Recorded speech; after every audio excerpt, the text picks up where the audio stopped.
welcome back to my channel. This week I'm going to be talking about efficient writing. Let's be honest, there's actually nothing efficient about writing. Even if you do all the prep work ahead of time, the story will likely take on a life of its own as soon as you start writing. Now, don't get me wrong, I think there is tremendous value in doing an outline, engaging in a bit of research, and constructing character profiles. This groundwork can really provide you with a sense of direction, and it can help ease the creative stifle that often occurs when you are faced with the blank page. Taking the time to become familiar with your characters, the possible trajectories of your story, and the facts that will place limits around your fiction is a really great place to start. But it's also important that you, as the creator, remain flexible. If you create a strict character profile and then find that said character is behaving differently on paper, what are you going to do? You can either stuff that character back into their prescribed character profile, or maybe you should just run with this new character personality, the one that has emerged through the writing. You'll probably find that this character feels a lot more organic and a lot more authentic than the one you intentionally constructed. If your character changes dramatically, then you may need to reconsider your outline. A plot is informed, at least in part, by a character's decisions. If your character has experienced a lobotomy, then it is unlikely that your original outline will match the character's new personality. Like I said, writing is not efficient. If you encounter this particular problem, you can either redraft your outline or attempt to pants the remainder of your book. Considering that your first outline is now debunked, I can appreciate that redrafting your outline may also seem pointless. It's very easy to see this as a complete waste of time, but it's not a waste of time if that outline gives you enough confidence to start writing. The outlines I do for my fiction and for this blog are very different to the final product, and that's okay.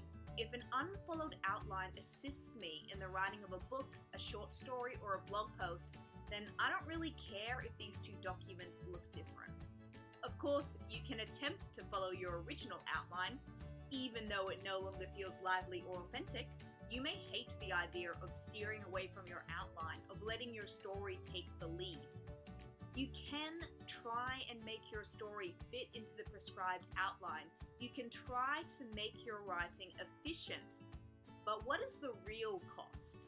Potentially a book that has failed to meet its true potential. I realize that I make wandering off the path sound really wonderful and like it's the way to writerly enlightenment, but it's not. There is absolutely no guarantee that following your story's lead will lead to a better story. Kids, it's dark out there in the forest, and you don't know what traps lay underfoot, or how far it is to the next cabin.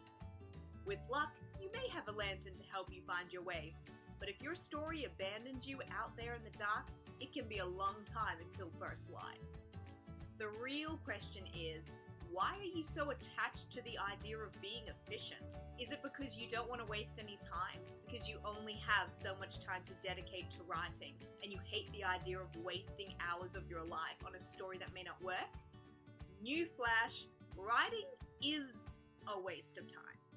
Let's be real here. The world doesn't need another masterpiece. It has plenty of masterpieces. All the stories have been told. Every single one. All the forbidden romances have ended in marriage. All the bad guys have been locked up.